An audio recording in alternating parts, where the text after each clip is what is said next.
जोरदार तालियां बजती रहनी चाहिए।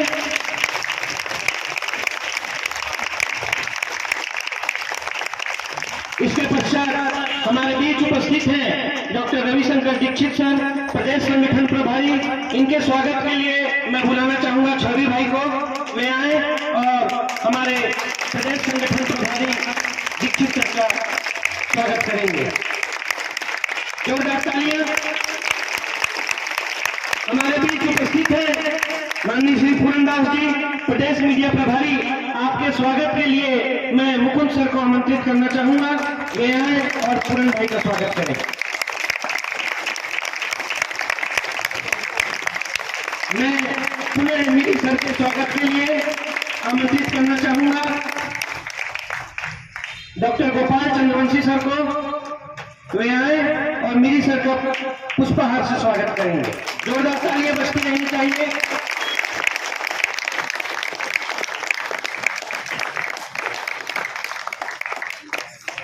इसके पश्चात मैं दीक्षित सर के स्वागत के लिए पुष्पगुच्छ से स्वागत के लिए भाई विनीत को आमंत्रित करूंगा। विनीत जॉय जी आए और पुष्पगुच्छ से स्वागत करें। अरे नहीं, बस ठीक।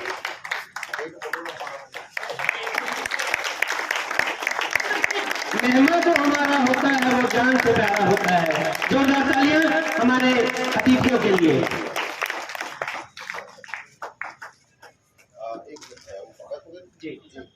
एक मिनट की प्रयास से, आप सबके प्रयास से, आपके जिला के अध्यक्ष के प्रयास से, मैं तो देखता हूँ आपका जिला के अध्यक्ष का 12 बजे रात तक उसका मैसेज आता है, कल नहीं काम करना है, कल वो काम करना है, पहले आके बैठ जाता है।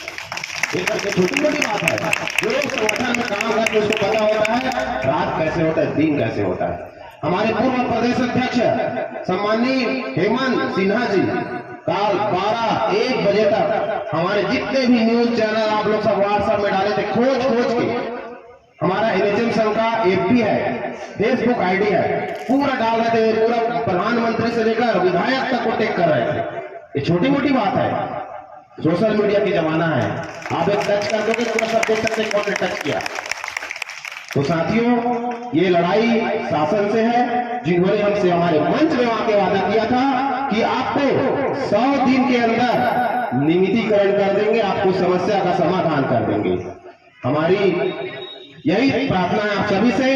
आप लोग जब तक प्रांतीय टीम, जब तक हमारे प्रदेश अध्यक्ष ये न बोले कि अब हमको ड्यूटी में जाना चाहिए, तब तक यहाँ 10 बजे से 5 बजे तक टिफिन, पानी और जो भी जरूरी सामान है लेके आओ, तभी ये संघर्ष जीत सकते हो।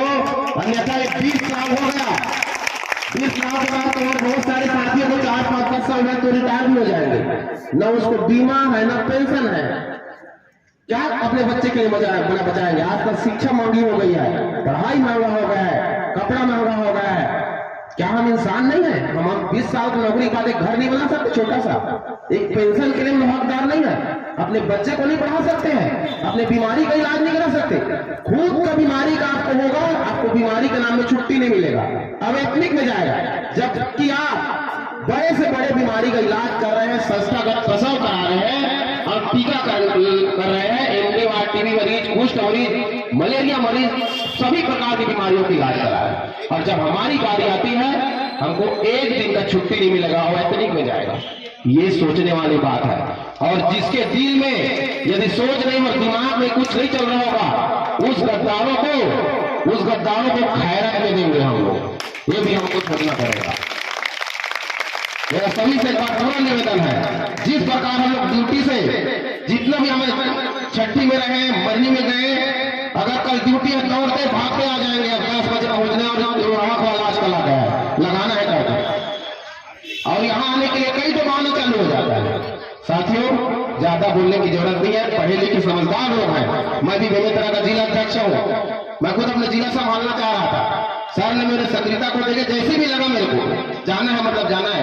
मैं जो कपड़ा पहना मैं बता रहा हूँ, मेरे बैग में एक 10 रुपये का साबुन है, उसको इसको ना रोज साफ करते हैं रात में जाके, और रात को सोते सूख जाता है पंखा होगा, और फिर पहनता हूँ। 13 तारीख से कपड़ा पहन रहा हूँ, दोनों हाथ खुद लगे। और हम लोग 250 रुपये वाले एक और शर्ट लिए, ये सब पहना है, 250 रुपये ज्यादा नहीं है। है ना। तो किसी से डरना नहीं है, सरकार हम बनाए हैं, हम प्रजातांत्रिक देश में रहते हैं, हम उससे हमारे मंच में आए थे, कई बार यही पास में आए हैं, कई बार ट्विटर में आए हैं, वीडियो वायरल हो रहा है। हमारे 27 का जो 5% है, इसी मीटिंग में आप बोलते हो एक बार स्वीकृत होता है, पूरा सीएमएचओ और कलेक्टर को आदेश कर देते हो, और वो 5% को भी नहीं दे रहे हो 1 जुलाई 2023 से आज तक जो उनको मिल जाना चाहिए। ये क्या तरीका है? अपने हक अधिकार के जो नहीं लड़ेगा निश्चित रूप से अपने घर परिवार में भी जिम्मेदार व्यक्ति नहीं होगा। साथियों, ज्यादा नहीं बोलूंगा। हमारे प्रदेश अध्यक्ष है, हमारे प्रदेश संगठन प्रमुख है, जेम्स सर है, आपके जिला अध्यक्ष है, पूरे मिल के एक साथियों के साथ, ये सब मुखिया है, लेकिन आप प्रदेश अध्यक्ष हो, आप जिला अध्यक्ष हो, आप ब्लॉक अध्यक्ष हो, आप अपने सेक्टर का अध्यक्ष हो। इस बैनर कहीं हमको मान सम्मान रखने, हमारी 10 सूत्री मांग को लेकर रहेंगे। बोले भारत माता की, भारत माता की। अभी तो लड़ाई है, अभी तो लड़ाई है, वादा खिलाफी नहीं चलेगी, वादा खिलाफी बंद करो। बहुत बहुत धन्यवाद सर।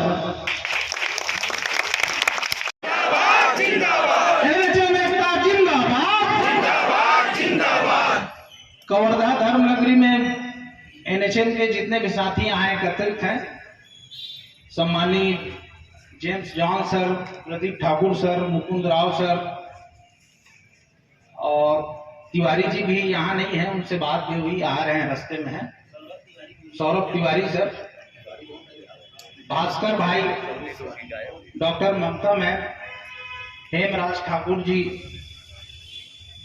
मुकुंद राय जी हमारे प्रांतीय प्रतिनिधि हैं, हर्षवर्धन जी और सभी साथियों, हमारे सीएचओ संघ के जिला अध्यक्ष छवि साहू जी और जितने भी साथी हैं। तो मैं कुछ बोलना चाहूंगा, हाथ उठा के मेरे को बताएंगे। लोहारा ब्लॉक से जितने भी साथी हैं यहाँ भी अपना हाथ उठाएंगे। लोहारा ब्लॉक से जितने भी साथी हैं हाथ ऊपर करेंगे प्लीज। लोहारा ब्लॉक के एनएचएम साथी जिंदाबाद, जिंदाबाद, जिंदाबाद। लोहारा ब्लॉक के एनएचएम साथी जिंदाबाद, जिंदाबाद, जिंदाबाद। बोडला ब्लॉक के एनएचएम साथी हाथ उठाएंगे, जो यहाँ ऊपर भी है वो भी उठाएंगे सभी, बाकी हम तो उधर बाहर से आए हैं।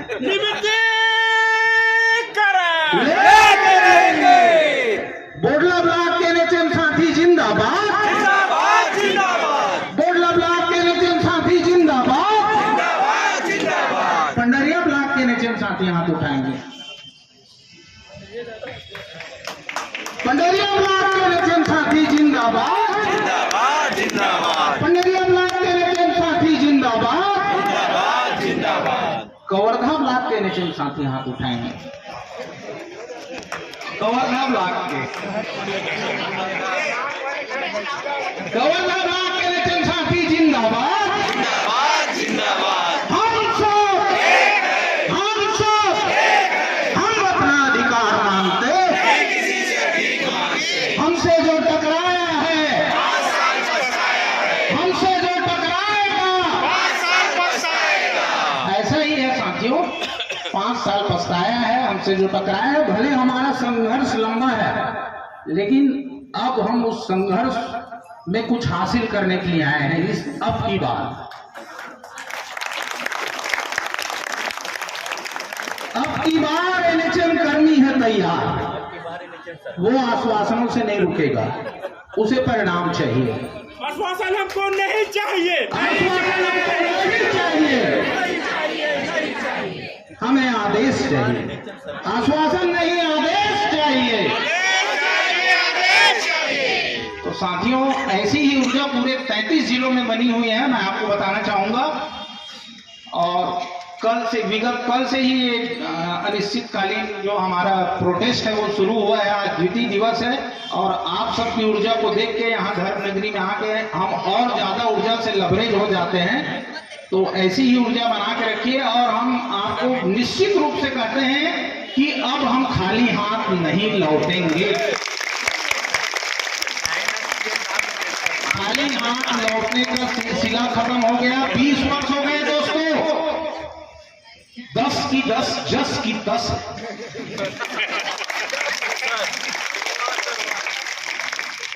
दस की 10, जस की 10 है। जब तक कुछ नहीं लेंगे वापस मिलो। आदेश चाहिए हमको। और आप देखिए कि इससे पहले भी बड़े बड़े आंदोलन हुए हैं। यहाँ काफी सीनियर साथी हैं हमारे कवर्धा जिले में, सब जानते हैं, उनकी बरोबर सहभागिता रही है, उन्होंने नेतृत्व किया है। तो ठीक है, हुए हैं, हमने उससे सीख लिया है। अब हम खाली हाथ नहीं लौटेंगे साथियों, और न ही हम सरकार के अंतिम कार्यकाल तक जाएंगे। ये लड़ाई लगातार जारी रहेगी। हम जो है अभी से ही जो है पूरे ताकत लगा के, आप देख रहे होंगे कि कैसे हम सरकार के शुरुआती दौर से हमने 22-23 जुलाई को पिछले वर्ष ध्यान आकर्षण एक प्रदर्शन किया था रायपुर में, 22-23 जुलाई को, अगर आपको याद होगा। उसके पश्चात भी हमने प्रेस कॉन्फ्रेंस वगैरह का सभी जिलों में कार्यक्रम किया। उसके बाद जो है हमने 1 मई स्वास्थ्य भवन घेराव का कार्यक्रम किया। अध्यक्ष जी आगे और आपको डिटेल में बताएंगे। उसके पश्चात जो है हमने 2 दिवसीय जो है मानसून सत्र में विधानसभा के दौरान घेराव का कार्यक्रम किया। विभिन्न, लगभग मैं तो कहता हूँ 28 जिलों का दौरा तो मैं खुद प्रदेश अध्यक्ष जी के साथ कर चुका हूँ, और लगातार रायपुर में विभिन्न मंत्रियों और अधिकारियों और महानदी इंद्रावती भवन पे लगातार हम जो है बने हुए हैं। किसके दम पे बने हुए हैं? आपके दम पे बने हुए हैं। हमें कोई नेतागिरी नहीं करनी है, अपनी मांगे हासिल करनी है। हम बहुत पीड़ित शोषित लोग हैं। हम यहाँ नेतागिरी करने के लिए संगठन में नहीं है, मैं आपको स्पष्ट बता देना चाहता हूँ। तो इस बार जो है लड़ाई, जैसा अध्यक्ष महोदय ने हमारा कहा है कि आर या पार कटोरे आकार, तो हम कार लेके ही जाएंगे, कटोरा नहीं चाहिए हमको। बहुत बहुत धन्यवाद साथियों, ऐसी ऊर्जा बना के रखिए। और मैं तो कहता हूँ इसके साथ साथ जो है कवर्धा में भी कई रिमोट एरियाज हैं।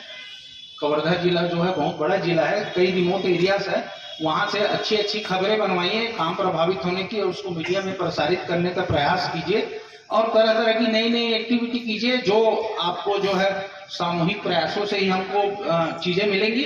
और हमारे जो ऊर्जावान जिला अध्यक्ष महोदय हैं शशिकांत शर्मा जी, उनके लिए मैं ताली बजा के स्वागत करना चाहता हूँ।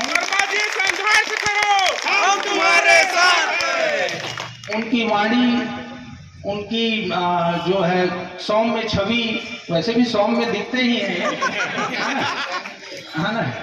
उनकी वाणी और इनका जो प्रवाह है जो है, साथ ही इनके जो कार्य करने की क्षमता है, लगातार ये सक्रिय रहते हैं, तो इनकी सक्रियता जो है लाजवाब है। जिला अध्यक्ष शशिकांत शर्मा जी की सक्रियता जिंदाबाद, जिंदाबाद, जिंदाबाद। तो इनके नेतृत्व में जो है, अगर हमने किसी को जिला अध्यक्ष अपना बनाया है, चाहे कोई भी हो, अगर हमने किसी को पदाधिकारी बनाया है, तो हमारा काम है कि कंधे से कंधा मिला के हम उनके साथ चलें। तो ऐसी मैं अपेक्षा करता हूं आपसे, और जो है आगे जो है माइक जो है सौंपता हूं। एनएचए में एकता जिंदाबाद, जिंदाबाद, जिंदाबाद। सर, हमने पहली सरकार से भी देखा था, ऐसी उम्मीद रखी थी, और देखी ही बस नहीं थी, उन्होंने हमारे ही स्टेज में आके हमसे वादा किया था कि हमारी सरकार आने के 10 दिनों के भीतर हम आपकी मांगे पूरी करेंगे। इवन लिखित में भी दिया, तो उन्होंने तो नहीं किया, और उसका परिणाम उनको मिल गया। उन्होंने देखा, क्योंकि आज उनकी हार की पूरी कारण, देखिए मैं राजनीति नहीं करना चाहती, लेकिन पूरी तरीके से बोलना चाहती हूँ कि जो उनको हार मिली है, पूरे हमारे जितने संविदा कर्मी हैं जो पीड़ित थे, उन्हीं की वजह से मिली। और ये जो सरकार है जिन्होंने हमसे वादा किया था हमारे स्टेट में आके, जो भाजपा की सरकार है, जो वर्तमान सरकार है, कि हमारी सरकार बनते ही आपकी मांगों पे ध्यान दिया जाएगा या आपकी मांगे पूरी की जाएगी। अभी 2 साल होने जा रहे हैं, सरकार हमारी मांगों पे बिल्कुल भी विचार नहीं कर रही है। ऐसा नहीं है कि वो हमारी मांगे हैं, वो हमारे अधिकार हैं। हम जो कार्य करते हैं उनका मतलब हमारे अधिकारों से ही हमें वंचित किया जा रहा है। तो अभी तक जैसे सरकार की मंशा है, तो हमें तो नहीं लग रहा है कि सरकार हमारी मांगों पे ध्यान दे रही है। इसीलिए आज हमें इस मंच पे आना पड़ा है, और हम सब अनिश्चितकालीन हड़ताल के लिए आगे आए हैं। और जब तक हमारी मांगे पूरी नहीं होगी, हम बिल्कुल वापस नहीं होने वाले, क्योंकि ये हमारे अधिकारों की लड़ाई है। हमारी मांग जायज़ है, ऐसा नहीं है कि हम किसी कारण मतलब किसी भी दूषित कारणों से हम यहाँ पे बैठे। इससे पहले भी हड़ताल अपन लोगों ने किया है जी, मांग पूरी नहीं हुई, फिर भी हड़ताल खत्म हो जाता है। क्या लगता है, कोई दबाव रहता है प्रशासन? प्रशासनिक दबाव नहीं रहता सर। एक्चुअली में हम स्वास्थ्य कर्मचारी हैं, और जनता हमारी सेवा के बिना बहुत अधूरी है। आज आपने देखा है कि हर घरों में हर इंसान को मेडिसिन की ज़रूरत है। कोई ऐसा इंसान नहीं है जिसको डॉक्टर और हमारे स्वास्थ्य कर्मियों की ज़रूरत ना पड़े। तो हम एनएचएम कर्मचारी अपनी सेवा भाव से एक मानवता के नाते अपने मतलब जिम्मेदारियों को देखते हुए कि हाँ, हमारी सरकार या हमारे जो परिवार का मुखिया है वो हमारी सुन रहा है या हमारे बारे में विचार करेगा, इसी मंशा के साथ हम अपनी जनता की भावनाओं को समझते हुए जनता की सेवा के लिए वापस आ जाते। ऐसा नहीं है, हम आगे भी बहुत लंबी लड़ाई लड़ सकते हैं और लड़ने भी वाले हैं और लड़ने भी जा रहे हैं। और आगे अगर सरकार की यही मंशा रही तो हम अनिश्चितकालीन हड़ताल के, अब ये तो है ही अनिश्चितकालीन हड़ताल, और हम इस हड़ताल से वापस आने वाले थे।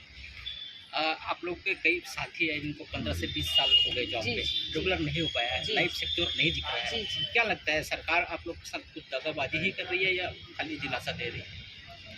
दगाबाजी ही समझा गई है सर, क्योंकि देखिए अभी विगत समय में, विगत 2 दिवसों में देखा गया है कि हमारे मतलब स्वास्थ्य विभाग के बहुत से ऐसे अधिकारी कर्मचारी जिनकी मृत्यु हो गई। आज उनके पास एक संविदा की जॉब थी, तो आज उनके पास उनके परिवार की, उनके बच्चों के, उनके माता पिता की कोई सिक्योरिटी नहीं कि उनकी मृत्यु हो गई। एक आशा रहती है कि मेरे परिवार का कोई सदस्य आज इस जॉब में है तो चलो इसको मतलब कुछ हो जाए घटनावश या इसके साथ कुछ हो जाए तो हमें आगे कुछ सिक्योरिटी मिलती। लेकिन हम संविदा वालों के साथ, हम स्वास्थ्य कर्मचारियों के साथ ऐसा है कि हमारे जो भाई बहन आज हमारे बीच नहीं है, उनके परिवार वाले ऐसे ही मतलब भूखे प्यासे मरे। उनको किसी भी प्रकार से सरकार की तरफ से ना तो कोई दिलासा दी गई, ना तो कोई इंक्रीमेंट। इवन आपने देखा है कि कोविड में हम फ्रंट लाइन वर्कर बन के अपने, और हमारे ऐसे बहुत से भाई बहन हैं जिन्होंने अपने लोगों को भी खोया है, उनको भी आज तक ना सरकार की तरफ से कोई दिलासा, ना तो कोई इंक्रीमेंट, ना तो कुछ भी हमें नहीं हासिल हुआ। तो ये इसी वजह से हम आज यहाँ पे अनिश्चितकालीन हड़ताल के लिए बैठे हैं। और आगे भी मैं सरकार से यही कहना चाहती हूँ कि जो दशा पुरानी गवर्नमेंट की हुई है वही दशा आपकी ना हो सर, इसलिए आप लोग अभी हमारी मंशा को सुन लीजिए और हमारे अधिकारों को, हमारी मांगों को पूरा करिए, अन्यथा परिणाम आप देख लेंगे। क्या लगता है अगर आप लोगों की मांगे अगर पूरी नहीं की जाती है तो आप किस रणनीति को अपनाएंगे आप लोग? सर रणनीति तो बहुत है, मैं यहाँ पे नहीं बोलना चाहूँगी। हमारी हर एक दिन की अलग अलग रणनीति तैयार की गई है। पहला दिन का आंदोलन कल था, आज दूसरा दिन का आंदोलन है और हम नई रणनीति तैयार करके इस आंदोलन को सफल बनाने के लिए तैयार है। और आप इतनी स्ट्रेंथ में हमारे स्वास्थ्य कर्मचारी देख भी रहे हैं। आगे भी हमारे अभी तो सारे हम स्वास्थ्य अधिकारी कर्मचारी जिला स्तर पर कर रहे हैं, क्योंकि हम भी इसी भारत के नागरिक हैं, इसी देश के रहने वाले हैं, तो हम सोचते हैं कि थोड़ी शांति व्यवस्था के साथ हम अभी जिला स्तर पर करते हैं। लेकिन अगर हमारी आवाज़ को नहीं सुनी जाए तो हम एक उग्र आंदोलन के लिए तैयार हैं। Doctor Chanchala Chandravanshi, Ayush medical officer, CSCB।